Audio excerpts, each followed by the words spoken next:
કોઈ પણ માતા પિતા આવું ન વિચારે, નાસ્તિક હોય તોય નહીં.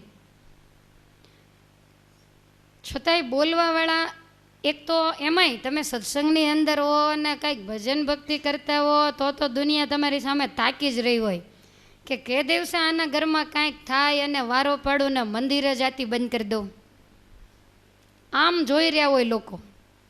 અને સહેજ પણ જો તમારા ઘરમાં કાંઈક થયું તો એ રોજનું ગજ કરી અને તમારે પેપરમાંય ન દેવું પડે ને આવી જાય. બધાએ તમારી સામે બુરી નજરે જોવા માંડે અને પછી જે રાગદ્વેષી હોય, સત્સંગને પ્રત્યે ઈર્ષ્યાખોર હોય, એ લોકો એવું કહે કે એની માતાએ જ બગાડી છે. આખો દિવસ મંદિરમાં રહે, ઘરે કાંઈ ધ્યાન આપે નહીં, એટલે પછી બધું આવું થાય. તો કળિયુગ કહે છે કે એમાં એના મા બાપનો વાંક નથી, વાંક મારો છે. દરેકની બુદ્ધિને ફેરવનારો હું છું. જો સંપૂર્ણપણે જીવને ભગવાનની શરણાગતિ હોય, જીવાત્મા જ્ઞાની હોય, તો એને કળિયુગ કંઈ કરી શકતો નથી. પણ તમે જ્ઞાની હો, તમે સમજદાર હો, તમે સત્સંગી હો, તો તમને અસર ન થાય પણ તમારી પેઢીને તો થાય જ. એને કોઈ પણ રીતે કળિયુગ પછાડે. તમે સંસ્કારો આપ્યા હોય તો જરૂર ધ્યાન રાખે, પણ ક્યારેક એવો સમય આવી જાય, કળિયુગ તો છિદ્ર ગોતતો જ હોય કે ક્યાંથી મેળ પડે ને અને ક્યાંથી નાખવું. એટલે દુનિયા માતા પિતાનો દોષ કાઢે, પણ કલી કહે છે કે ધર્મ એના માતા પિતાનો દોષ નથી, મારી છાયાથી એની બુદ્ધિ ફરી જાય. જેવા કરતા હરતા ભગવાન, તેવો હું છું કરતો મસ્તાન. જેમ બીજા યુગમાં કરતા હરતા ભગવાન હોય, એમ કળયુગમાં તો હું કરતા હરતા થઈ જાઉં, નહીં આવે લંપટ ને લાજ, એવું ઊંધે ઊંધું મારું રાજ. હે ધર્મ, મારું રાજ તમને અતિશય અવળું લાગશે. આકાશની અંદર એવો વરસાદ ચડે, આવ્યો આવ્યો સહુને દેખાડે, પણ એક ફોરું નવ પાડે. જગત જે દિન આવવો ધારે, વાદળું ન દિશે તે હવારે. તમે રાહ જોતા હો કે આ નક્ષત્રની અંદર તો આવશે જ, તો એમાં એક પણ વાદળું આકાશની અંદર થતું નથી.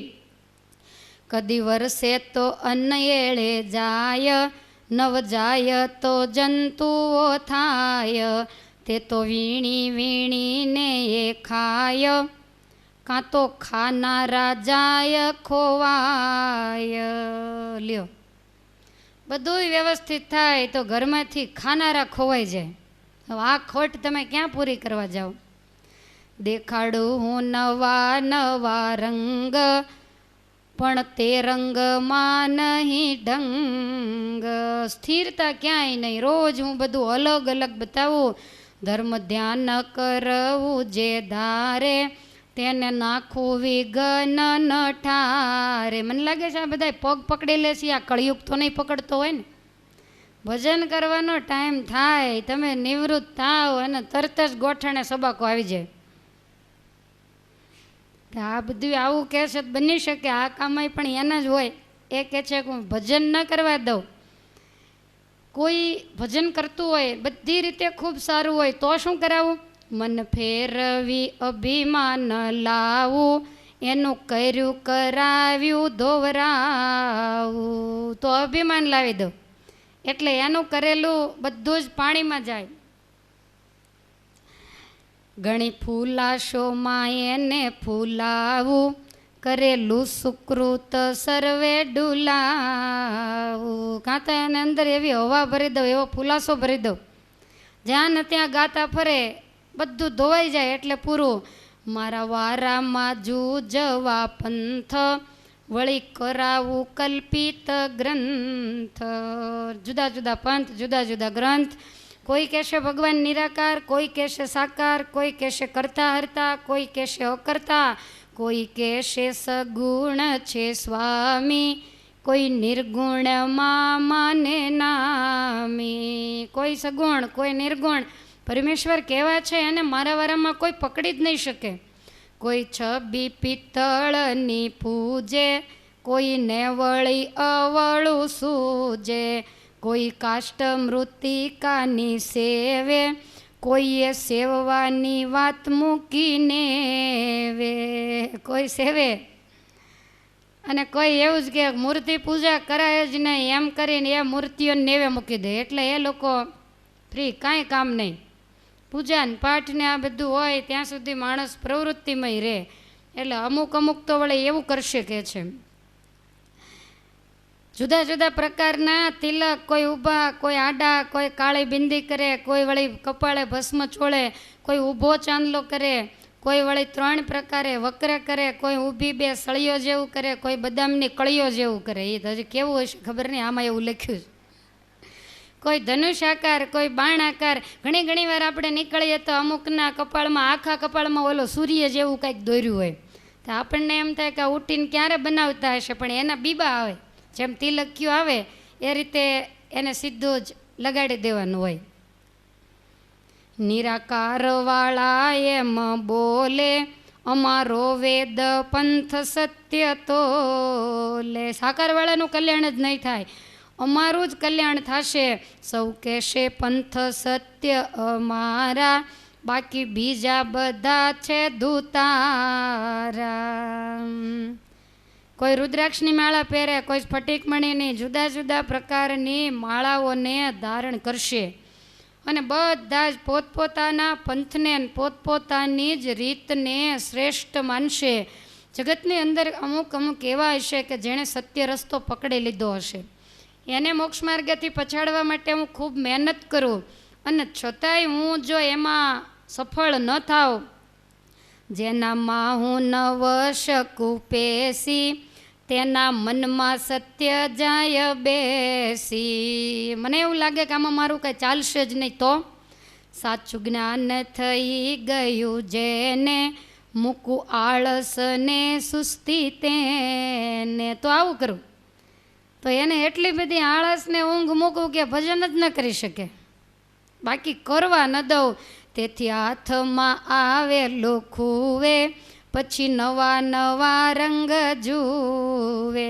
હાથમાં આવેલું હોય તોય જાય. એટલે અવળે પંથે લવું, પણ છૂટો થવા હું ન દઉં. ગમે એવો સમય મળ્યો હોય, કોઈને કોઈ રીતે હું એને પરેશાન કર્યા વગરનો રહો જ નહીં. પછી એક વસ્તુ શું લખી છે, સંસારી કરતા ત્યાગી જન્મા, અપલક્ષણ અપારજી, અતિ પાપમાં એને નાખું ખોલાવું હાટ બજારજી. બનાવું કામી અને ક્રોધી, લોભી લંપટ લાલજી, ઉપરથી તે દેખાય રૂડો, અંદર ખોટી ચાલજી. ત્યાગીમાં તો ગ્રસ્ત કરતાય હજારો અપલક્ષણો હું બતાવું, કારણ કે એમાં રસ્તો સરસ મળે. ગૃહસ્થ તો ગૂંચવાયેલો જ હોય, પણ કળિયુગને ગૂંચવાયેલાને ગૂંચવવાની મજા ના આવે. જે નિર્લેપ છે એને ગૂંચવવાની વધારે મજા આવે. એટલે કહે છે કે હું તો પહેલાં ત્યાગીને જ પકડું. મારા વારામાં વૈરાગી, સંન્યાસી, બ્રહ્મચારી એ બધાની સ્થિતિ કેવી થશે, તો કે એ લોકો હંમેશા સ્ત્રીઓને જ પોતાની શિષ્ય બનાવશે. અને એમાંય પાછું એવું લખ્યું છે કે જે વિધવા સ્ત્રીઓ છે એને 24 કલાક પોતાના આશ્રમમાં રાખી અને એની શિષ્યા બનાવશે. આ જ્યારે ઘોર કળિયુગ આવશે ત્યારની આ વાત છે. અત્યારે તો હજી ખૂબ મર્યાદાઓ છે. સ્વામિનારાયણ ભગવાને સ્થાપેલો સંપ્રદાય મહારાજની ઈચ્છા હશે તો રહેશે, નહીંતર તો આગળ ઉપર હજી 4,27,000 વર્ષની વાર છે. ત્યારે કોને ખબર આ સંપ્રદાયની પણ શું દશા થાય. તો વહેલા આવી ગયા છે એટલે આપણે આ કંઈ જોવાનું નથી, એટલે અતિ અંદર ઉતરવાની પણ જરૂર નથી. પણ કહેવાનો મતલબ એ કે આપણાથી જોઈ નહીં શકાય, ખમી નહીં શકાય એવી પરિસ્થિતિ આવીને ઊભી રહેશે. ધર્મરાજાને પોતાના નબળાઈ, પોતાના જે અપલક્ષણો હતા એ બતાવ્યા. કાંટે તૃણ અને જળ બંને તોળાશે. અન્ન તો અત્યારે તોળાય જ છે, રાંધેલું અન્ન, અને પાણી પણ કાંટે તોળાય છે, એ પણ વેચાતું મળે. જે દેશમાં ગંગા યમુના જેવી 999 નદીઓ વહેતી હોય એ દેશનો માણસ વેચાતું પાણી લઈ અને પીવે, આ પરિસ્થિતિ કળિયુગની છે. ધર્મરાજાને કહે છે કે આ બધાય મારા અપલક્ષણ બતાવ્યા ને આનો કંઈ છેડો આવે એવું નથી. હવે કહો તો કહું વિશેષ, સુણતામાં ઉપજશે ક્લેશ. તવ ધર્મ ભરાયા છે ક્રોધે, થાય ભ્રષ્ટ બુદ્ધિ તુજ બોધે. તારું સાંભળવાથી પણ બુદ્ધિ બગડી જાય એવી તો તું વાત કરે છે. વાલામાં વેર કરાવે તારી કરણી તો કાળો કેર કરે એવી છે. સુણી આવ્યું આંખમાં ઝેર, પાપી તુને હું મારીશ ઠેર. ધર્મરાજા કોઈ દિવસ આવું બોલે? પણ આજ એના હૈયામાં આ પડાવી દીધી અને ધર્મરાજા કહે છે કે તને મારવો જરૂરી છે. માટે વાયુ સુત મમ વીર, મહાબળવંત ગુણ ગંભીર. તુને આપું છું આજ્ઞા આજ, કાઢ આખા વિશ્વ તણી દાજ. ભીમને કહે છે કે તને આજ્ઞા આપું છું, આખી દુનિયાની દાજ વાળીને આજ આ કળિયુગને તું ઠેર મારી નાખ. તવ કળીએ ત્યાં કર જોડ્યા, તમારા સહુ સદેહ તોડ્યા. બધા અવગુણ કયા મેં મારા, હવે સાંભળી લ્યો ગુણ સારા. તમે પ્રતિજ્ઞાબદ્ધ છો કે મારા ગુણ અને અવગુણ બંને સાંભળ્યા પછી મને દંડ દેવો, તો પછી માત્ર અને માત્ર અવગુણ સાંભળીને મારવો એ સત્યવાદી માટે બરોબર નહીં. હવે મારા ગુણ સાંભળી લો. ધર્મરાજા કહે છે તારું વર્તન જોતા ને અવગુણો સાંભળતા એવું લાગે કે તારા ગુણ શું હશે. અને ગુણ સાચા હોય તો જ કહેજે, નહીતર ચૂપ રહેજે. જો જૂઠી અડાવીશ વાતો, તો ખાઈશ ભીમની લાતો. જો જરાય ખોટું બોલીશ તો ભીમસેન તને દંડ દેશે. ત્યારે કળી કહે છે કે મહારાજ હું કાંઈ જૂઠું થોડો બોલું, જૂઠું બોલું તો જગદીશ પૂછે, ખોટું કહેવાનું કારણ શું છે. ખોટું કહેવાનો કોઈ મતલબ નથી. બોલું અસત્ય મારે હું આપ, મને કોટી ગૌ હત્યાનું પાપ. કળી કહે છે કે મહારાજ તમે સત્યવાદી છો અને તમારી પાસે હું જરાય જૂઠું બોલું તો કરોડો ગૌ હત્યાનું મને પાપ લાગે. ધર્મ કહે છે કે હવે બોલવા માંડ. ત્યારે કળિયુગ કહે છે કે સાંભળો, સતયુગ, દ્વાપર અને ત્રેતા આ ત્રણેય યુગો છે ને એ મારા કરતાંય માઠા છે. હું એ ત્રણેય કરતાં સારો છું. એ યુગની અંદર બધાય સત્યને માર્ગે ચાલે, કોઈ જૂઠું બોલે નહીં, બધા જ પોતપોતાનો ધર્મ પાળે, અનેક પ્રકારના દાન પુણ્ય વગેરે કરે. અને મારા યુગમાં જે દાન પુણ્ય થાય એ પાપને બાળવા માટે થાય. બીજા યુગોની અંદર લોકો શરીરને કષ્ટ આપે, જંગલમાં જાય અને ખૂબ તપશ્ચર્યા કરે, કોઈ દિવસ એની દ્રષ્ટિ દોષિત ન બને, અનેક પ્રકારની એ સાધના કરે. અને એમ છતાંય એવું કરતા કાઢે બહુ ધન રે, તોય ન મળે જગ જીવન રે. એવું કરતા કાઢે બહુ ધન રે, તોય ન મળે જગ જીવન રે. એવું કરતા કાઢે બહુ ધન રે, તોય ન મળે જગ જીવન રે.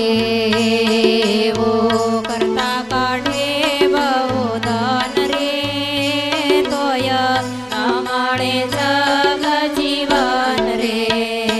મારા વારામાં ખટ માસ રે, મારા વારામાં ખટ માસ રે. કરે સત્ય કર્મનો અભ્યાસ રે, હો કરે સત્ય કર્મનો અભ્યાસ રે. હો કરે સત્ય કર્મનો અભ્યાસ રે. હો કરે સત્ય કર્મનો અભ્યાસ રે.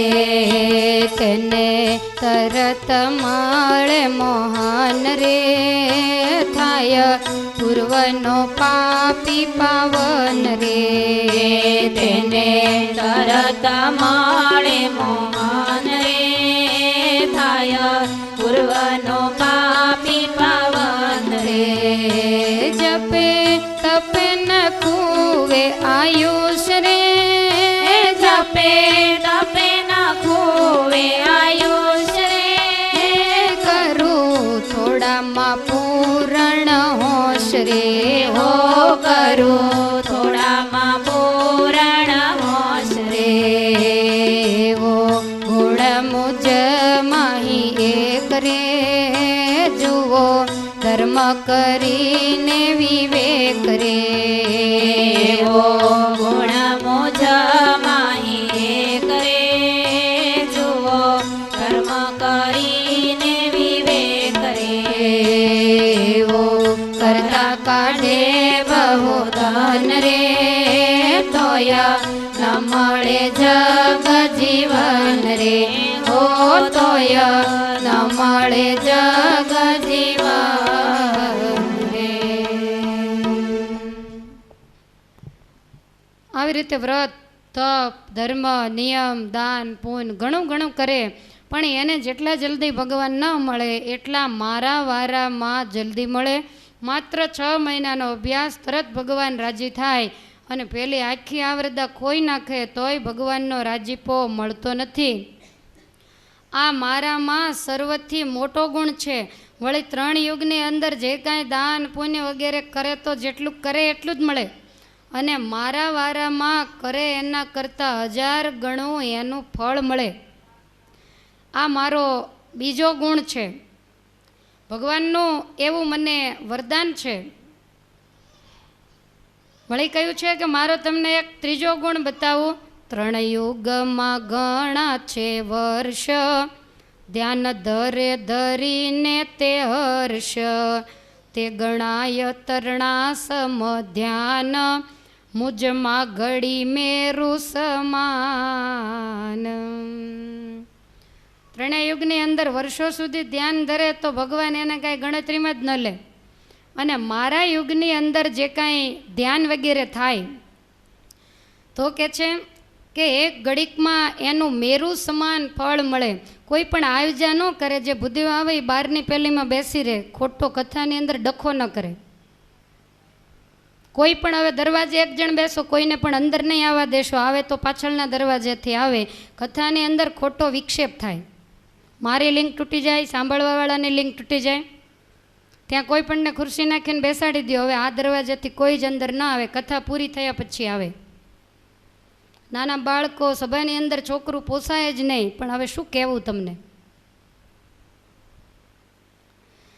આની અંદર મુખ્ય વસ્તુ લેવડ દેવડ નથી, આની અંદર મુખ્ય વસ્તુ જ્ઞાન મેળવવું એ છે. આપણે મુખ્ય વસ્તુને જ્યારે મારી નાખીએ ત્યારે કથાનો કોઈ મતલબ રહેતો નથી. બધાની વૃત્તિઓ કોઈ પણ આવે જાય એમાં જ સતત જાય છે.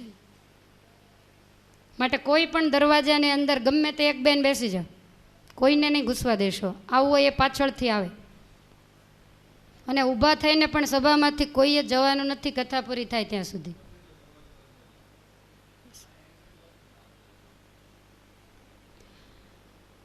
આ રીતે કલિયુગે પોતાના ગુણો બતાવ્યા છે, અને ગુણો સાંભળતાની સાથે જ ધર્મરાજા અતિશય વિસ્મય પામ્યા. ધર્મરાજા કહે છે કે હો, ત્યારે 3 ગુણ સાંભળ્યા તો તમામ અવગુણો ઢંકાઈ ગયા. તું તો દેખાયો છે જો સુપાત્ર, તારા અવગુણ તો તરણા માત્ર. તારા અવગુણ, હવે આપણને આમાં કંઈ સમજણ નહીં પડી હોય કે આટલું કીધું એમાં અવગુણ તો કેટલા ખરાબ કીધેલા, છતાં કેવી રીતે ઢંકાઈ જાય. પણ એ મારી ને તમારી બુદ્ધિનું કામ નથી, એ તો ધર્મરાજાની બુદ્ધિનું કામ છે. 125 વર્ષે નીકળ્યા તોય ભગવાન નથી મળ્યા, અને અહીંયા 6 મહિનામાં મળી જાય, તો આનાથી મોટો બીજો ગુણ કયો હોઈ શકે. તમે એક જ વસ્તુ આપો ને 1000 વસ્તુ આપ્યાનું ફળ મળે, 1 માળા ફેરવો ને 1000 માળાનું ફળ મળે, 1 ઉપવાસ કરો ને 1000 ઉપવાસનું ફળ મળે, તો 1000 કોણ કરવા બેસે. એટલે ધર્મરાજા બહુ પ્રસન્ન થઈ ગયા છે. કોટી દીવા આગળ એક રવિ, એવી તુલના મુજને હવી, કોટી અવગુણ દીપક તુલ્ય, પણ ગુણ આદિત્ય અમૂલ્ય. તારા જેટલા અવગુણ છે નાના નાના ટમટમિયા દીવા જેવા છે, અને તારો જે ગુણ છે એ તો સૂર્ય સમાન છે. સૂર્ય ઉગે ત્યારે તમામ દીવાઓ એનું તેજ નિસ્તેજ થઈ જાય. સુણો સુણો વૃકોદર વીરા, કળી પાસે તો ગુણ ના હીરા. કળિયુગ આગળ 3 ગુણ પણ એ હીરા જેવા છે. એવાને કેમ શકીએ મારી, જોજે કુમતી કરતો તારી. આપણી કઠણાઈ તે ન માર્યો અને આપણે એની ભીડમાં આવી ગયા. ધર્મરાજાએ ના પાડી છે કે એને તમે છોડી દો. ભલે એણે આપણને દુઃખ દીધું. ભીમસેન કહે છે કે મને એવું લાગે કે કારણ વગર એણે આપણને હેરાન કર્યા, માટે થોડોક તો દંડ દેવો જ જોઈએ. ત્યારે કળિયુગ કહે છે કે મેં તો તમારું પારખું લીધું. તમે સત્યવાદી કહેવાઓ છો, તમે સતીના પુત્રો કહેવાઓ છો, તો મને એવું લાગ્યું કે જરા જોઈ લઉં. તાવી જોઈ દ્રૌપદી સતીને, પડું પાય એની સુમતીને. સતીને પણ એટલા બધાય તાવ્યા, પણ એનું પાતિવ્રતપણું, એનો ધર્મ, એનો નિયમ, એના ઉપર હું વારી જાઉં છું. જોઈ તમારી ન્યાય ને નીતિ, તેથી ઉપજી પૂરણ પ્રીતિ. ધન્ય ધન્ય સતીના સંતાન, તમને પ્રસન્ન ભગવાન. ભગવાન તમારી ભેરે છે, માટે તમે હવે હિમાલય તરફ જાઓ. તમારો જય થશે. હવે કોઈ પણ પ્રકારનું તમને વિઘ્ન નહીં આવે. આવી રીતે કળીએ જ્યારે પાંડવોને નમતું જોખ્યું, ત્યારે ધર્મરાજા કહે છે કે ભીમસેન હવે એને છૂટો મૂકી દો. ભીમ હજી હાથ જાલીને બેઠો છે. જરા આડો અવળો થાય તો વળી પાછા તમાચા છોડી દઉં. હવે આવી રીતે કહ્યું. અને ધર્મરાજા કહે છે કે આપણે તો ધર્મ નીતિ સત્ય એને આચરેલા છીએ, એટલે આપણી આગળ એનું ચાલ્યું નહીં. હવે આપણે એ વિચારવાનું નથી. આપણે શું લાગે વળગે જે લોકો ન્યાય નીતિ સત્ય એને નેવે મૂકશે, એનામાં કળિયુગનો પ્રવેશ થશે. જે ભગવાનની શરણાગતિ રાખશે, પાપથી જે ડરશે, એનાથી કળિયુગ હંમેશા દૂર રહેશે. જે કળિયુગનો ડગાયો ડગશે નહીં, પોતાના મનને સ્થિર રાખશે, સૌનું કામ સૌ કરે. આપણે શા માટે કળિયુગને દંડ દેવો જોઈએ? કારણ કે ભગવાને એને 4 લાખ વર્ષ આપ્યા છે, અને એના વારામાં એ ફરે તો આપણે એને આડું પડાય નહીં, માટે એને છોડી દો. ભીમસેને તરત જ મૂકી દીધો. હરિસ્મરણ કરતા કરતા પાદરે પંથ પળાયજી, 5 પુરુષને છઠ્ઠા સતી, હિમાલય લગભગ થાયજી. ત્યાંથી ભગવાનનું સ્મરણ કરતાં કરતાં ચાલતા થયા. હિમાલય એકદમ નજીક આવી ગયો. એની કંદરાઓ દેખાવા માંડી અને ઉપર ચડવા માંડ્યા. એવામાં એક સરોવર આવ્યું, નિર્મળ જળ લે લેરીજી, પાણી પીવા પાંડવ બેઠા, ઊંચા વનકુળ પેરીજી. સુંદર સરોવર છે હિમાલયમાં, ત્યાં જળ પીવા માટે બેઠા.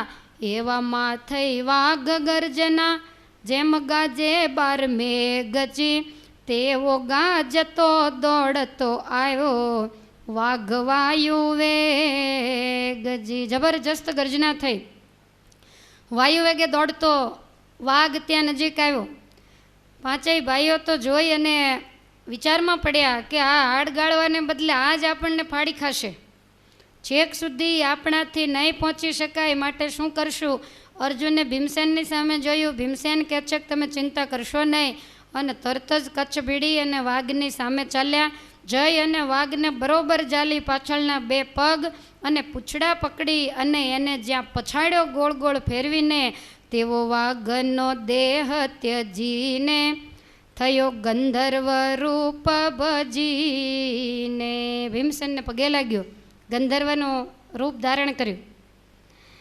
એટલે ભીમસેન તરત જ કહેવા માંડ્યો કે તને આ દેહ કેવી રીતે મળ્યો ને તારી મૂળ જાત કોણ છે, તું છો કોણ?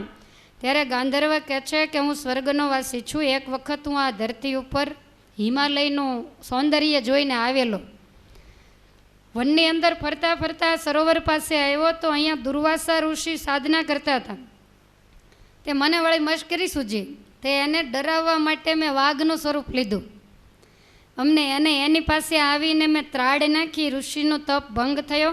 આંખો ખોલીને મારી સામે જોયું અને જોઈ ઋષિએ જ્ઞાન દ્રષ્ટા અને આર્ત દ્રષ્ટા હોવાથી એને ખ્યાલ આવી ગયો કે હું ખરેખર વાઘ નથી, હું ગાંધર્વ છું. કહ્યું જા વાઘનો વાઘ જરે જે તો હું નમી પડ્યો જી. ઓ ઋષિ શાપ જ સિદ્ધ દીધો વાઘ રૂપે હું નડ્યો જી. ઋષિ કહે છે કે જે હોય તે કાયમને માટે વાઘ જ રહેજે. આવો શાપ થઈ ગયો એટલે તરત જ મેં ક્ષમા માગી કે મારી ભૂલ, મારા ગુનાઓને તમે માફ કરો. એટલે આવી ઋષિને દયા, હાલ તો આ દેહ મળશે જી. વાયુ સુત ભીમસેનને હાથે વાઘ તણો દેહ ટળશે જી. જેથી વાયુનંદન ભીમસેનનો બેટો થશે તે દિવસે તારું આ શરીર ટળશે. ત્યારે ગાંધર્વ કહે છે કે મેં ઋષિને પૂછ્યું કે વાયુનંદન ક્યારે મળે? ઋષિ કહે છે કે હિમાલય હાટ ગાળવા માટે જાય ત્યારે મળશે. અને આ વાણી સાંભળીને હું આ સરોવરની આજુબાજુમાં રહું છું. હું જાણું કે ભીમ મળે તો પામું પૂર્વનો દેહજી. તેથી જેને ને તેને જાલું કાર્ય કરું છું એ હજી. જે આવે એને પકડો. હું તો કાંઈ ભીમસેનને ઓળખતો નથી. જે આવે એને મારી નાખું. મને એવું લાગે કે ભીમસેન હશે તો એનો સ્પર્શ થતાં એ મને મારશે ને હું મારા મૂળ રૂપને પામીશ. ઘણાય વર્ષોથી રાહ જોઉં છું અને તમે આજ પધાર્યા માટે તમારો હું ઉપકાર માનું છું. ઈશ્વર જય કરશે તમારી, પામશો પ્રભુના ચરણજી. પાતક ટળીને પુણ્ય જ વધશે, થાજો હરીને શરણજી. ગાંધર્વ કહે છે કે તમે ભગવાન મેળવવા માટે નીકળ્યા છો, તમને જરૂર ભગવાન મળશે. મને વાઘના શરીરમાંથી મુક્તિ આપી એમ કહી પાંચેય ભાઈઓને નમી અને અંતર્ધ્યાન થયો. સ્વર્ગમાં જઈને ઇન્દ્ર મહારાજાને પગે લાગ્યો. ઇન્દ્ર પ્રસન્ન થઈ ગયો. આવ ભાઈ ભલે તું આવ્યો, આ દેહ શાથી મળ્યો જી. ગાંધર્વ કહે હિમાલય જતા ભેગો ભીમસેન બળ્યો જી. એ અડવાથી આ દેહ પામ્યો, નહીં તો શૂન્ય મુન્યજી. તેની સાથે વલકલ પહેરી જાય છે તન અર્જુનજી. પાંડવો હિમાલયની અંદર જાય. ભીમસેનનો સ્પર્શ થતાં મારી આ ગતિ થઈ અને મહારાજ એની સાથે વલકલ વસ્ત્ર પહેરીને તમારા પુત્ર અર્જુન પણ જાય છે. ઇન્દ્ર કહે છે કે આવી મોટી મારી ઇન્દ્રપુરી મૂકીને એ હિમાલયમાં શા માટે જાય છે? ત્યાં દુઃખ નથી? તો કે બધી રીતે દુઃખ છે. વસ્ત્રો, ઘરેણાં, ખાવા પીવાના ઠેકાણા કંઈ નથી. મને તો તમારા પુત્રજને જોઈને બહુ દયા આવી. એટલે બોલ્યો ઇન્દ્ર રાજા, ચાલો ને સર્વે દેવજી. અર્જુનને અહીં લાવીએ તેડી, જરૂર આવશે એ હજી. હવે આ બાકી હતા તે એ તૈયાર થયા. ઇન્દ્ર રાજાએ 33 કરોડ દેવને આજ્ઞા આપીને બધાએ પુષ્પના વિમાનો તૈયાર કર્યા. જે રસ્તે પાંડવો જઈ રહ્યા છે ત્યાં વિમાનોની ઠઠ જામી ગઈ. પાંડવોનો માર્ગ દેવોએ રોક્યો. પાંડવો હાથ જોડી અને દૂર ઊભા રહ્યા.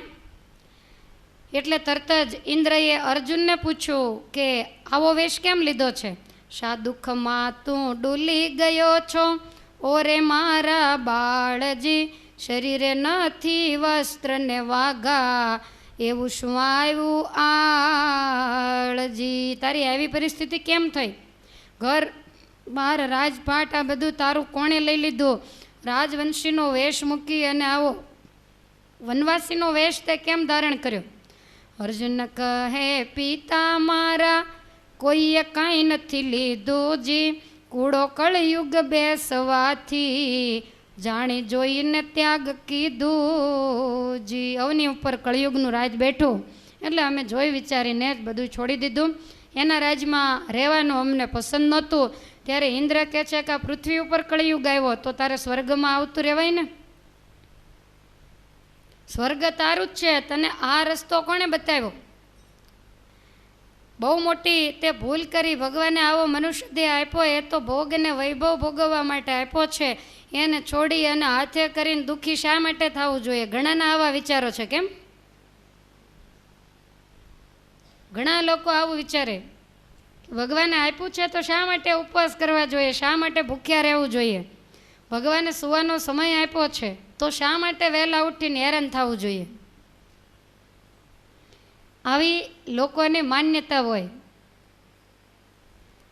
તો એવી જ માન્યતા ઇન્દ્ર રાજાની પણ છે.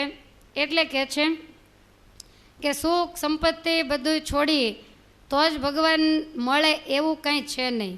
અને એવી રીતે વળી કોને મોક્ષ મળી ગયો? ત્યારે અર્જુન કહે છે કે પિતાજી, પંચભૂતનું આ શરીર છે અને એ શરીર ભગવાને આપણને માત્ર અને માત્ર ભજન કરવા માટે જ આપ્યું છે. બાકી અગાઉ પણ મેં કીધું, ખાવું પીવું સૂવું બેસવું બીજી દરેક ક્રિયા તો કોઈ પણ 84 લાખ જાતના દેહ હોય એમાં હોય જ. કોણ ભૂખ્યું રહે છે? તમે વિચારો. તમારા કરતાં જાજો પરિશ્રમ કીડી કરે છે. તમે તો લિફ્ટમાં 5મા માળે જાઓ, કીડી એને મેળે બિચારી ધીમે ધીમે ચડી 5મા માળે જાય. તમે સૂતાવો, તમારા રસોડામાં જઈને પેંડાનો ડબ્બો ખોલ્યા વગર અંદર કરી જાય. એમને પેટ ભરાતું હશે.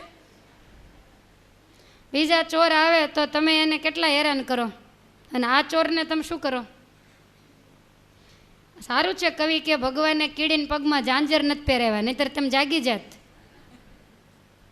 કંઈ જ નહીં. અને ગમે તે રીતે જાય તોય આજ સુધી કીડીને કોઈએ ચોર નથી કીધી, એ શાહુકારમાં જ ખપે. અને આપણે જઈને કીડીઓ તરત ઉતારી નાખીએ. ત્યાં સુધીમાં તો એણે પેટ ભરી જ લીધું હોય. પૂજાની અંદર તમારે ધ્યાન ન રહ્યું હોય ને ઝોલું આવી ગયું હોય ને તોય સાકરની ગાંગડી લઈને 2-3 આવીને હાલતું થાય. એ ઠાકોરજીની સાકર નહીં, કાંઈ તકલીફ નહીં કીડીઓ લઈ જાય તો. હમણાં બીજો કોઈ આવીને જરા અડી ગયું હોય તો એ અપવિત્ર થાય. તો પેટ માટે પરિશ્રમ તો ઝીણામાં ઝીણો જીવ છે ને એ પણ કરે છે. આખો દિવસ ફૂલની પાંખડીમાં રહી અને જે જીવાત ફૂલમાં થાય એ પાંખડીને આખી કોતરી નાખે. હતી પેટ માટે શું નથી કરતી? અર્જુન કહે છે કે પિતાજી, માત્ર અને માત્ર પેટ માટે મોજ શોખ માટે જે દોડે એને માણસ કહેવાતો જ નથી. એને મનુષ્યનો જન્મ આપ્યા પછી ભગવાન પારાવાર પસ્તાય છે કે આના કરતાં મેં 4 પગ આપ્યા હોત તો કોકનું ખેતર તો ખેડત. ગાયો ભેંસો બનાવી હોત તો એનું કાંઈ દૂધ વગેરે તો કંઈક કામમાં લાગે. એનું છાણ, એનું ગૌમૂત્ર આ પણ ઉપયોગમાં આવે. આને ખોટે ખોટો મેં માણસ બનાવ્યો. ઠાકોરજીને પસ્તાવો થાય. અને પંચભૂતનું શરીર એ એક વખત નિશ્ચય પંચભૂતમાં બળે છે. પિતાજી, તમે ભલે સ્વર્ગનું રાજ કરો પણ મોક્ષનું સાધન સ્વર્ગમાં રહીને ન થાય. કોઈને તપ કરવું હોય, કોઈને ભગવાન મેળવવા હોય તો એ સ્વર્ગમાં રહીને ક્યારેય પણ થતું નથી. મોક્ષનું સાધન માત્ર અને માત્ર મૃત્યુલોકમાં અને એમાં આ ભરતખંડની પવિત્ર ધરતીમાં જ થાય છે. અને આ ભરતખંડની ધરતીમાં પવિત્ર સોરઠ, કચ્છ, કાઠિયાવાડ, ગુજરાતની ધરતીમાં જન્મ મળ્યો હોય અને એ માણસ જેટલી આળસ, જેટલી ગાફલાઈ અને જેટલી અજ્ઞાનતા રાખે ને આ એના કેટલાય જન્મનું પાપ સમજી લેવું. કેટલાય જન્મના કર્મ આવીને ઝઝુમતા હશે ત્યારે આપણને ભજન કરવાનો વિચાર ન આવે, ત્યારે આપણને સત્સંગ કરવાનો વિચાર ન આવે. કરી કરીને શું? તો કે ખાઈને ખૂંદવાનું, બાકી કોઈ જ કામ નહીં, નવું કશું જ નહીં. તો આમાં આત્માનું કલ્યાણ કેવી રીતે થાય? ખાવા પીવાનું તો ગાયો ભેંસો બધાય કરે છે. કૂતરા બિલાડા હોય તો એ પણ ગમે તે રીતે ગમે ત્યાંથી પેટ ભરે છે. તો માણસમાં અને પશુમાં ફેર શું? સમજાય છે તમને? આ અર્જુનને ઇન્દ્ર નથી કહેતા, હું તમને કહું છું. તમે પાછા ત્યાં હવામાં રહેતા નહીં. અર્જુનનો મનુષ્ય જન્મ પૂરો થઈ ગયો ને ઇન્દ્રને કાંઈ આ લોકમાં આવું નથી. પણ એમાંથી આપણે સમજવાનું છે કે કોઈ પણ એવી ગાફલાઈમાં રહેતા હોય કે આ બધું ભજન ભક્તિ દેવ દર્શન કાંઈ જરૂર નથી. અરે એવા માણસની જ આ ધરતી ઉપર જરૂર નથી. તમને ભલાને આકરું લાગે, કાલ મારે ક્યાં આવવું છે? જમીન સૂઈ જવું ને મારીને ભાગી જવું. અને સહેજ પણ વાત ખોટી નથી. તમને ન મનાય તો હું માનું છું કે તમારામાં કળિયુગ હશે એટલે તમને કદાચ નહીં મનાતું હોય, બાકી વાત બિલકુલ ખોટી નથી. શાસ્ત્ર પ્રમાણ વાત ચાલે છે. માત્ર આ વાતને મહાભારત બતાવે છે એવું નહીં, તમામ શાસ્ત્રો આ વાતને બતાવે છે કે ભગવાનનું ભજન કર્યા વગર કલ્યાણ નથી જ. આ દેહ, ઇન્દ્રિયો, અંતઃકરણ એને મોકળા મને ફરવા દેશો તો ભૂત પ્રેતના શરીર આવશે, લક 84 ને જમપુરીમાં ભટકવું પડશે. અને જેથી ભટકવું પડશે તે દિવસે આ હોલની અંદર ગુંજતા શબ્દો તમને યાદ આવશે, અને તે દિવસે તમને કોઈ બચાવનારો નહીં હોય. તે દિવસે તમે યમદૂતને કંઈક કહેશો ને તો ઉપાડીને માથામાં લોડાનું મુદગર મારશે, તોડી નાખશે તોલો, કોઈ સગા નહીં થાય. બહુ મોક્ષનું કામ કઠણ છે, પણ જીવ જ્યારે મોજ શોખમાં ભગવાનને વળી એને દેતા શું, આને દેવાઈ ગયું હોય ને આવાને દેવાય જ નહીં. એ માગી ખાઈએ જ બરાબર છે, પણ વળી ઠાકોરજીને દેતા શું દેવાઈ ગયું હોય, અને ફુગામાં વધારે હવા હોય, જરા ફૂલી ગયો હોય, અને બધાને કહેતો ફરે આ બધું કરવાની કાંઈ જરૂર નથી, આ કરવાથી શું થઈ જવાનું, અને અમે નથી માળા ફેરવતા, નથી મંદિરે જતા, તમે ક્યાં દુઃખી થઈ ગયા. પણ તમે થાશો, અમારે જોવા નથી આવવું, પણ તમે પેટ ભરીને થાશો. જે દિવસે થાશો તે દિવસે કોઈ બચાવનારો નહીં હોય, તે દિવસે બોલવાની જગ્યા સુદ્ધા નહીં હોય. માટે મારે તમારી પાસેથી કંઈ જ લઈ લેવું નથી. રોજ ભગવાનના મંદિરે દર્શન કરવા આવો, અને ગલ્લામાં પાવલીએ તમારે નહીં નાખવાની. કોઈ દેવને જરૂર નથી. દેવને માત્ર અને માત્ર એટલી જ જરૂર છે કે તમે બે હાથ જોડીને મસ્તક નમાવો. દેવ તમારી પાવલી રૂપિયા ઉપર બેઠા નથી. દેવ એને કારણે કાંઈ ભૂખ્યા રહેવાના નથી. લોકોના મગજ એવા હોય કે અમે મંદિરે આવવાનું કહીએ તો આ લોકોને એવું લાગે કે એને આવક થાય, એટલે અમારે શું તમારી આવક કરવી છે? તમારી આવક ખાવા થોડા ત્યાગી થયા. અમે તો સર્વોપરી સ્વામિનારાયણની ચૂંદડી વઢી એને રાજી કરવા, અને એ અમને જેવા ઓળખાયા છે એવા તમને અમે અમારા માન્યા છે, એટલે એને ઓળખાવવા છે. એટલા માટે અહીંયાથી રાડો પાડ્યા, પરસેવો હાલો જઈશ. એમને એમ નથી થતું કાંઈ, પણ નક્કી કર્યું છે કે જીવને જે કરવું હોય તે કરે. જેમ ટાંટિયા પછાડો હોય એમ પછાડે. આપણી કેપેસિટી પ્રમાણે આપણે એને સમજાવી જ દેવું છે. અને આ કરવા માટે જ આ કથા વાર્તાના દાખલા છે. આ કોઈ લોકો ભેગા કરવા માટે. નિષ્કુળાનંદ સ્વામીએ ભક્ત ચિંતામણીમાં લખ્યું કે જેમ અન્ય લોક થાય ભેળા, એવા જાણશોમાં આ મેળા. આ કાંઈ મેળા નથી. કાંઈ પ્રસાદી ખાઈને ચકડોળમાં બેસીને હાલતા થઈ જાવ તો રાતે આમ જાય એ દેખાય અહીંથી. આ તો ભગવાનને પામવા માટે, આ તો શુરાઓ મર્દોની આ ભૂમિ છે, સભા મંડપીએ. કોઈ જેવા તેવા પોપા જેવાનું આ કામ નથી. અહીંયા તો મુમુક્ષુ હોય અને જે હીરા જેવા હોય એ જ બેસી શકે. ખેડૂત હોય એને ખ્યાલ હોય, જ્યારે માંડવીનું ખળું લે ત્યારે એને ચાયણો મારવામાં આવે, તો એ ચાયણો મારે ત્યારે જે ઝીણા ઝીણા મમરા જેવા હોય એ બધા નીકળી જાય, બોબા જેવા હોય એ બધા ઉપર તરી જાય, વચ્ચે ટબ્બા ટબ્બા રહે. આ ટબ્બા ટબ્બાનો સભા મંડપ છે, આ મમરાનો ને ગોગાનો સભા મંડપ નથી. બરોબર કાન ખોલીને સાંભળી લેજો. તમારે તમારા આત્માનું કલ્યાણ કરવું હોય, તમારે સત્સંગ કરવો જ પડશે, તમારે નિયમ ધર્મ પાળવા જ પડશે, તમારે દેવ દર્શન કરવા માટે જવું જ પડશે. આ વાતને વચનામૃત કહે છે કે તમે આજ સમજો તોય ભલે, કાલ સમજો તોય ભલે, 50 જન્મ પછી સમજો તોય ભલે. કોઈ એવું પણ ન માની લે કે તમારા ઘરમાં એક વ્યક્તિ સત્સંગ કરતી હશે તો બધાય તરી જશે. કળિયુગમાં આ વસ્તુ ન હોય. ભોજન અને ભજન બે વસ્તુ પોતાની જાતે જ કરવી પડે. કોઈ એવું ન માને કે 5-25 હજાર રૂપિયા દેશું તો કલ્યાણ થઈ જશે. રૂપિયાથી કલ્યાણ ન થાય. આ તો મોક્ષની વાતો છે. તો ધર્મરાજા આખું હસ્તિનાપુર દઈને પાંચેયનું કલ્યાણ ન લઈ લે. હિમાલય શા માટે જાય? માટે મોક્ષ કાંઈ વેચાતો મળતો નથી. આ કાંઈ મફતમાંય મળતું નથી. ક્યાંય ઉછીનું, ક્યાંય માગ્યું, ક્યાંય બદલે પણ મળતું નથી. આ જન્મે મહેનત કરવી હોય તો ભલે, ન કરવી હોય જેટલા જન્મ લો એટલા, અમારે કાંઈ વાંધો નથી. બાકી આ શબ્દો તમને ન યાદ આવે તેથી મને કહેજો. જો નહીં કરો તો બરાબર દબાવીને તમને કહું છું. અને માત્ર ને માત્ર તમારા હિત માટે એક પણ શબ્દ ખોટો નથી. અને જો તમારા મોક્ષની અંદર બાધારૂપ હોય તો એક તમારું અજ્ઞાન, બીજું તમારું અભિમાન, અને ત્રીજી તમારી આળસ. આ 3 વસ્તુ આખી જિંદગીને બગાડી નાખે છે. અડધી જિંદગી એમને આળસમાં જાય, અડધું વળી એમને અભિમાનમાં ને હુંપણામાં જાય. આખી દુનિયાનો વહીવટ કરવા રહે એમાં પોતાનું રહી જાય. અને એક છે અજ્ઞાન. ગમે એટલું કહે પણ કાળમીંડ પથ્થર જેવા હૃદય આને અસર જ થાય નહીં. શું કરીએ? સહેજ પણ હૃદય પીગળે નહીં, પથ્થરાવો પીગળી જાય ઉપદેશ સાંભળીને. અને જો હૃદય ન પીગળે તો આપણે પથ્થર કરતાંય પણ નકામા કહેવાઈએ. આજે છેલ્લો દિવસ છે અને હું એ પણ જાણું છું કે આજે કથા છે એટલે જ આટલું ટ્રાફિક છે, બાકી મંદિરે આટલું ટ્રાફિક ક્યારેય ન હોય. હું તમને એવું નથી કહેતી કે તમે સ્વામિનારાયણ મંદિરે જાઓ, તમને જ્યાં સારું લાગે, કોઈ પ્રકારનો ફોર્સ હું નથી કરતી. પણ આ મંદિરે આવવાનું એટલા માટે કહું કે તમે આવો તો અમે કંઈક બે શબ્દો કહીએ તો તમને રોજ નિત્ય નવો સત્સંગમાં ઉભરો રહે. બીજે તમે ક્યાંય પણ જાઓ તો લે દેવ દાણન મેલ મારો કેળો, તમને કોઈ કહે નહીં એટલે મોકળા મને બહુ સારું પડે. શંકર દાદાને આ 3 બીલીપત્રનો ઝુમખો ચડાવીને પાછા આવ્યા.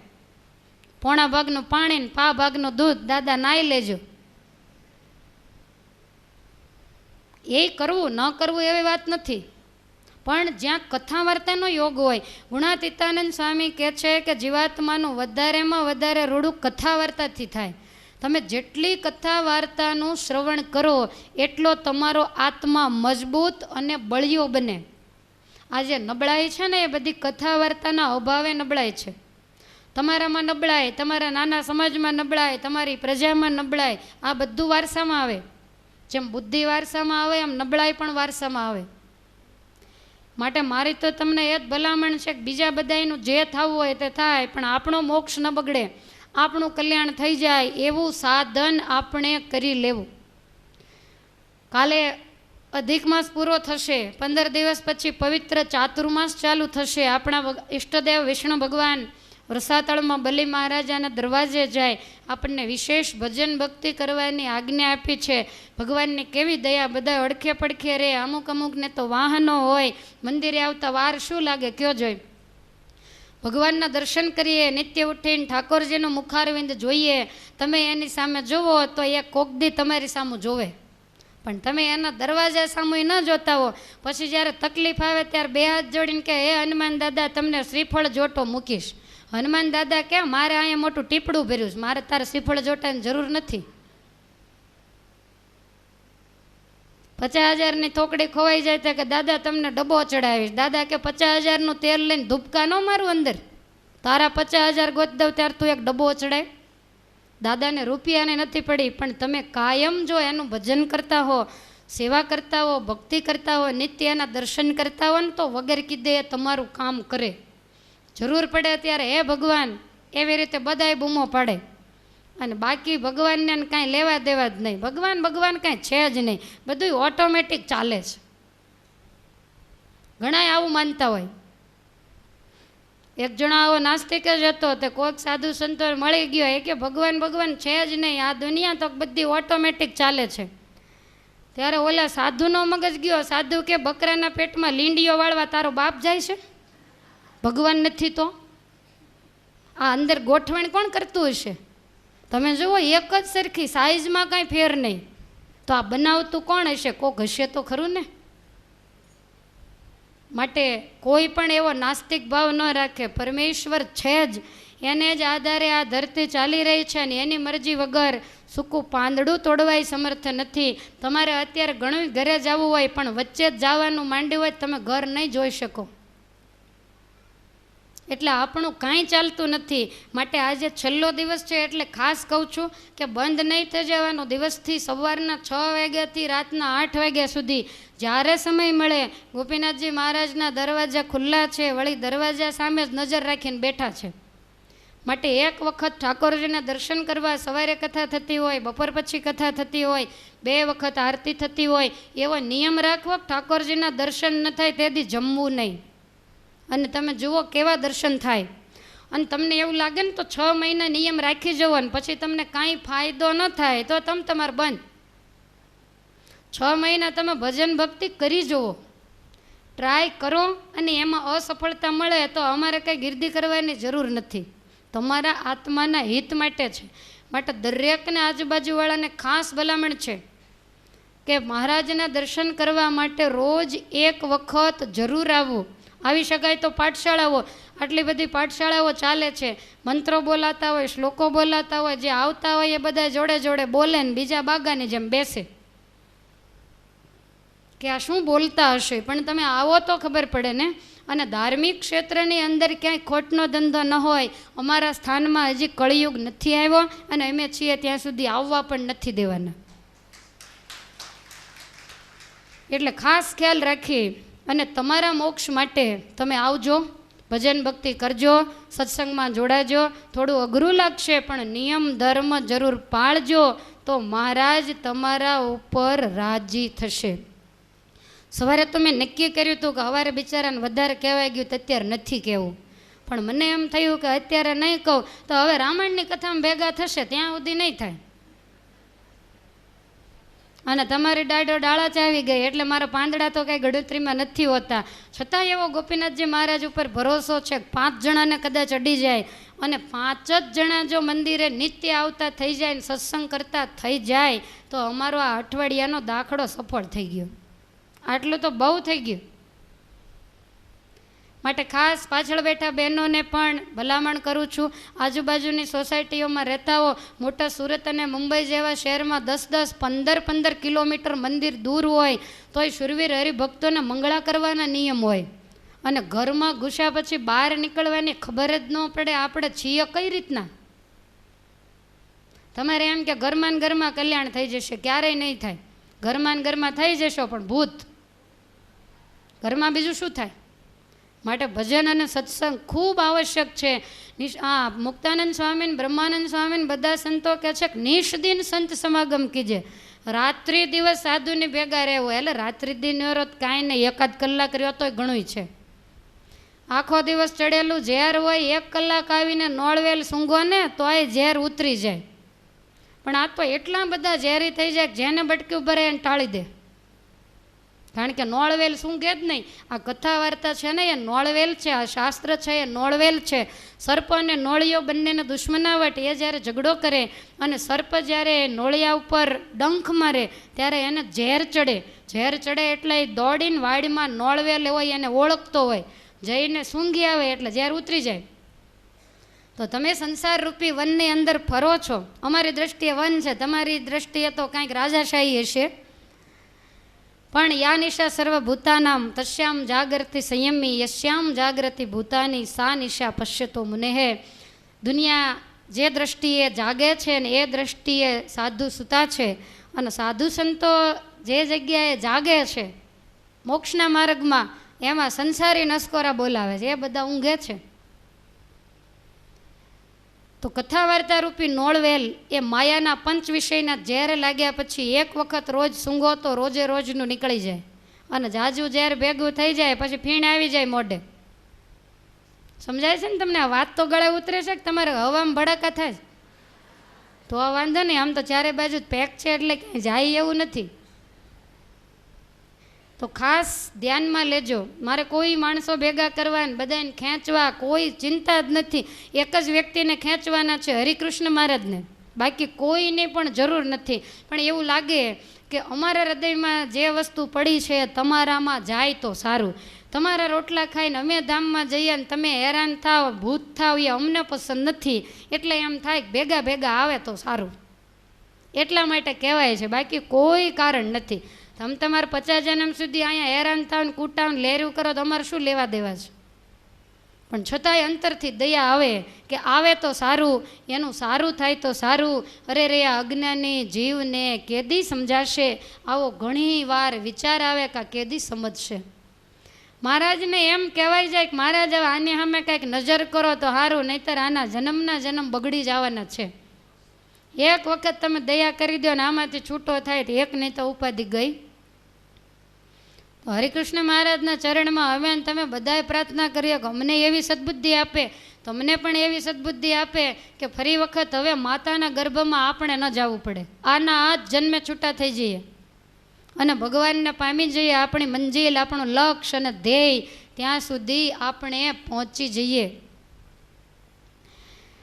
તમને સમજાય જ ગયું હશે ને? મને વિશ્વાસ છે કે કાંઈક ફેરફાર થશે ગોપીનાથજી મહારાજ ઉપર. હું ભરોસો રાખું છું, બધાને મારી ભલામણ છે. ન આવતા હોય, ઘણાને એમ થાય કે ન આવતા હોય, નવા નવા જયત બધાય સામું જોવે. સામે જોવે તો બહુ સારું, ભગવાનના ભક્તની દ્રષ્ટિ આપણા ઉપર પડે. ઘણાય જન્મના કર્મ હોય ને, કર્મના બંધન તૂટી જાય. આપણી સામે જોવે કોણ? દુનિયા આપણી સામે આ જોવાય રાજી નથી, એને બદલે જાજા આપણી સામે જોવે એવા આપણા નસીબ ક્યાંથી હોય? કોઈ કાંઈ પૂછે આપણને આ દુનિયામાં વતાવે કોણ? આપણે તો સાવ પામર જીવ છીએ. એને બદલે બોલાવીને કંઈક પૂછે તો આપણે ભાગ્યશાળી. કદાચ એમ પૂછે કે અત્યાર સુધી નહોતા આવતા મંદિરે ને હવે કેમ આવવા માંડ્યા, તો એવું પૂછે કોણ આપણને? તો આપણે કહીએ કે અત્યાર સુધી નહોતો સમય, અને તમને ગલ્લા ટલ્લા કરતા નહીં, મારે શીખવાડવું જ ન પડે. અનેક બહાના નીકળે. છોકરાઓ નાના હતા ને શરીરની તકલીફ હતી ને ઘણી બધી તમારી પાસે રસ્તાઓને જવાબ હોય, એટલે એવો કોઈ પ્રશ્ન નથી. માટે મહેરબાની કરી અને ભજન ભક્તિ કરવા માંડજો જો તમારે સુખિયા થવું હોય તો. અર્જુને પોતાના પિતા ઇન્દ્ર રાજા હતા છતાંય એને જવાબ દઈ દીધો. ત્યારે ઇન્દ્ર રાજા એનું મીંડા ગાવા કે અમે આ દેવતાઓ સ્વર્ગલોકની અંદર શું દુઃખી છીએ, અને અમે બધાય ભોગ વૈભવ ભોગવીએ છીએ, અપ્સરાઓને નચાવીએ છીએ, તો તારા કરતાં અમારે અહીંયા વાંધો શું છે? અર્જુન કહે છે કે પિતાજી, મારે ને તમારા વિચાર મળશે જ નહીં. માટે 100 વાતની એક વાત કે તમે ખોટી રીતે મારી સાથે ચર્ચા કરવાની મૂકી દો. ચાલો જઈએ સ્વર્ગ સદનમાં, અર્જુન બોલ્યો વાણજી, તાતજી મુજને કાંઈ કહો તો પરમેશ્વરની આણજી. મને તમારી ભેગો લઈ જાઓ, તમને ભગવાનના સોગન છે, જાઓ. એટલે ઇન્દ્રને એવું લાગ્યું કે હવે આ નહીં માને. તરત જ દેવતાઓ વિમાનમાં બેસી પોતપોતાના સ્થાને ગયા છે. હિમાલયના પંથે પાંડવો ચાલતા થયા, ભગવાનના ગુણ ગાતા જાય છે. અને હિમાલય એકદમ ઉપર જ્યારે ચડી ગયા ત્યારે એક નદી આવી, અને એ નદીમાં સ્નાન કર્યું. ત્યાં પંચદેવોનું સ્થાનક છે, એ દેવોનું પૂજન કરી ત્યાર પછી હિમાલયના શિખરો ચડવા માંડ્યા. અતિ પવિત્ર જેનું મન છે. અને આગળ જતાં એક સરોવર આવ્યું જેનું નામ છે લય સરોવર. અને આ સરોવરની અંદર સ્નાન કરવાનું નક્કી કર્યું.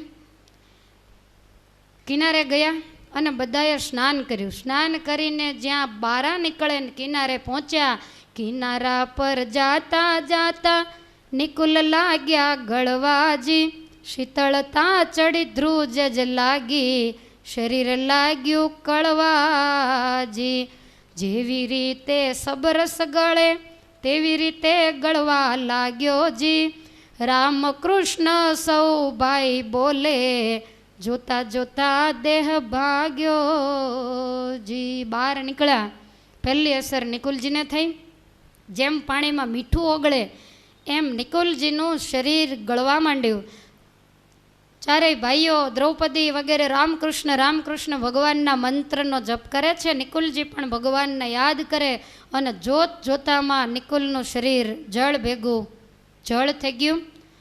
અર્જુન, સહદેવ, દ્રૌપદી બધાએ એને દુઃખ થયું કે બધાય કરતાં નાનો ભાઈ, અને એ પહેલાં ગયો પણ ધર્મની બીકે કરીને કોઈ રડ્યા નહીં. અને એ વખતે ધર્મ પ્રત્યે પૂછવા લાગ્યો વાયુનંદન ભીમજી, ઓ મોટા વીરા સુગ્ન સુધીરા, પ્રથમ નિકુલ કેમજી. મોટાનો વારો પહેલો હોય તો એને બદલે બધાય કરતાં નાનો ભાઈ એ પહેલો કેમ ઓગળી ગયો? ત્યારે ધર્મરાજા કહે છે કે નાનો હતો અને અતિ લાડકવાયો હતો, એટલે જેને તેનું અપમાન કરતો અને તુકારા કરતો એનું પાપ એને લાગ્યું. ક્યારેક ક્યારેક માતાનો પણ તિરસ્કાર કરતો, માતાની આજ્ઞા માનતો નહીં, નાનપણમાં ને લાડમાં, એને કારણે એનું શરીર પહેલાં ઓગળી ગયું. ભીમસેનને વાત મનાઈ ગઈ. બધાએ તરત જ નિકુલ ગયા એટલે સરોવરમાં સ્નાન કર્યું અને ભગવાનનું સ્મરણ કર્યું ને વિચાર કરે કે હવે તો આપણા દેહ પણ ઓગળી જાય તો સારું. માયામાંથી મનને પાછું ખેંચીને અખંડ ભગવાનનું સ્મરણ કરે છે. ધર્મરાજાને અતિ આતુરતા છે કે જલ્દી મારું શરીર ગળે તો સારું. જાતા જાતા સહદેવજીનો દેહ જ ગળવા લાગ્યો જી, બીજા બંધુ જોઈ રહ્યા છે, પંચભૂતિ દેહ ભાગ્યો જી. સહદેવજીનું શરીર સબરસની જેમ ગળવા માંડ્યું. ભીમ કહે છે કે મોટા ભાઈ, આપણો ભાઈ સહદેવ તો ત્રિકાળ જ્ઞાની છે ને એ કયા કારણે વહેલો ગળી ગયો? એણે વળી એવો શું અપરાધ કરેલો, મને સમજાવો. ધર્મ કહે છે કે ભીમસેન સાંભળો, હસ્તિનાપુરમાં દ્યુત રમ્યા હતા, દુર્યોધન સંગ જ્યારે જી, પૂછ્યા છતાં રમવા કહ્યું તું, જાણી જોઈને ત્યારે જી. જ્યારે દ્યુત હું રમ્યો ત્યારે મેં સહદેવને પૂછ્યું હતું કે આ દ્યુત રમું કે કેમ, ત્યારે એણે મને હા પાડી. એને ખબર હતી કે આપણે 12 વર્ષનો વનવાસ, કેટલાય દુઃખ વેઠવા પડશે, છતાંય તમારી આએ હા પાડી. સમજ્યા છતાં અસત્ય બોલ્યો, તેથી પેલો ગળ્યો જી. ભીમ કહે વાહ વીરા મારા, સગળો સંદેહ ટળ્યો જી. ભીમસેન કહે છે કે વાત સાચી, એ ત્રિકાળ જ્ઞાની હતો, અમે હા પાડી તો એણે કહેવું જોઈએ કે મોટા ભાઈ આ કરવાથી ઘણો અનર્થ સર્જાશે. ખાલી આટલું જ ખોટું બોલ્યો તોય શરીર ગળી ગયું. તમે વિચાર કરો, અંદાજ માંડો કે આપણે કેટલી વાર બોલતા હશું.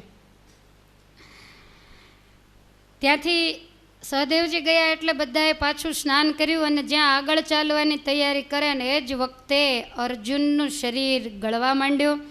ધનંજય જેણે ધાર્યું નામ, પોતે ગળવા લાગ્યા છે તે ઠામ. ધીરે ધીરે ગળી ગયો દેહ, ભીમ પૂછવા લાગ્યા છે તે. ભીમસેન કહે છે કે જેના ગાંડીવને ટંકારે આખી ધરતી ધ્રુજે, સાગરો ખળબળે, પાતાળ સુધી ખળબળાટ મચી જાય, તો એ અર્જુન ગળી ગયો એનું શું કારણ છે? ત્યારે બોલ્યા યુધિષ્ઠિર રાય, એની મોટી ભૂલ ત્યાં કહેવાય. બધા વિશ્વ તણા જે હધણી, બુજ નરને નોતી શું ગણી. પ્રભુ પાસે રથ જહંકાવ્યો, એના મનમાં વિચાર ન આવ્યો. જાણી જોઈને વિશ્વના પતિ, એણે તો બનાવ્યા તા સારથી. એને ખબર હતી કે ભગવાન છે, છતાંય એને સારથી બનાવ્યા. વળી મહાભારતના મેદાનમાં ક્યારેક ક્યારેક બહુ જ્યારે માર પડે ત્યારે એને ખ્યાલ નહોતો રહેતો, ભગવાનને તુકારા દઈ દેતો, જલ્દી રથ આમ લઈ જા, જલ્દી રથ આમ લઈ જા. પણ ભગવાન તો ભક્તવત્સલ એટલે કંઈ બોલતા નહોતા, પણ પરમેશ્વર આગળ દાસત્વનું કામ કરાવ્યું એટલે એનું શરીર વહેલું ગળ્યું. ભીમસેનની ભ્રમણા ભાંગી, વળી પાછું સ્નાન કરીને જ્યાં એક જ ડગલું આગળ ભર્યું ત્યાં ભીમસેનના શરીરમાં માંડી ધ્રુજારી આવવા. ભીમને ખ્યાલ આવી ગયો કે હવે મારું શરીર ધ્રુજી જશે, એટલે તરત જ પૂછવા માંડ્યો, હવે શાથી હું ગળવા બેઠો, પ્રશ્ન પૂછવામાં જીવ પેઠો. ભીમસેન કહે છે કે ભાઈ હું કેમ ગળવા માંડ્યો? ટાળો ઝટપટ સંદેહ વીર, જાવા બેઠું છે મારું શરીર. મારી તૈયારી છે તો હું શા માટે ગળું એ બતાવો. ત્યારે ધર્મરાજા કહે છે કે આમ તું બહુ ભોળો હતો, પણ ક્યારેક ક્યારેક તને તાન ચડી જાય ત્યારે તને બોલ્યાનું કાંઈ ભાન નહોતું રહેતું. શિવ હોય, વિષ્ણુ હોય, બ્રહ્મા હોય, દ્વારકાધીશ હોય તો તું એની પણ ગમે તેમ મશ્કરી કરતો, એનું અપમાન કરતો, ક્રોધ કરતો, મનમાં દયા આવતી પણ પાછળથી, પણ એ વખતે તને કાંઈ ભાન નહોતું રહેતું અને એટલા માટે તું ગળે છે. માટે હવે પૂછ્યા વગર ભગવાનનું સ્મરણ કરવા માંડ. એટલે ભીમસેન ભગવાનનું સ્મરણ કરતાં કરતાં આખું જ શરીર ઓગળી ગયું. બોલી દ્રૌપદી સતી વિચારી, હવે દેહ ગળવાની મારી. સતીને ખ્યાલ આવી ગયો કે હવે મારું શરીર ઓગળી જશે, તો જતાં પહેલાં જ હું પૂછી લઉં. ધર્મરાજાને કહે છે હવે 2 જ બાકી છે, ધર્મ અને દ્રૌપદી. કહો સ્વામી હું ગળીશ કેમ, મારા મનનો ટાળો તમે વેમ. મારા ગળવાનું હવે તમે મને કારણ બતાવો. બોલ્યા ધર્મ તું સાંભળનારી, ઘણી પ્રીતિ અર્જુન માતારી.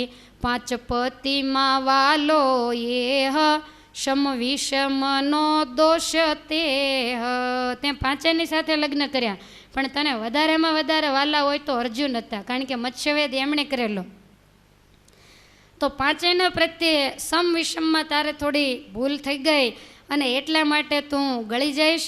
માટે તું છે ગુનેગાર નારી, ટળ્યો સંદેહ દ્રૌપદીનો ભારી. સતી કહે છે કે મહારાજ તમારી સાચી વાત છે, હંમેશા મારી વિશેષ લાગણી અર્જુન તરફ રહેતી. આમ બોલતા બોલતા ભગવાનનું સ્મરણ ચાલુ કર્યું, શરીર ગળવા માંડ્યું. સબરસની જેમ તમામ શરીર ગળી ગયું. ધર્મરાજા એકલા રામકૃષ્ણ રામકૃષ્ણ મંત્રનો જપ કરે છે.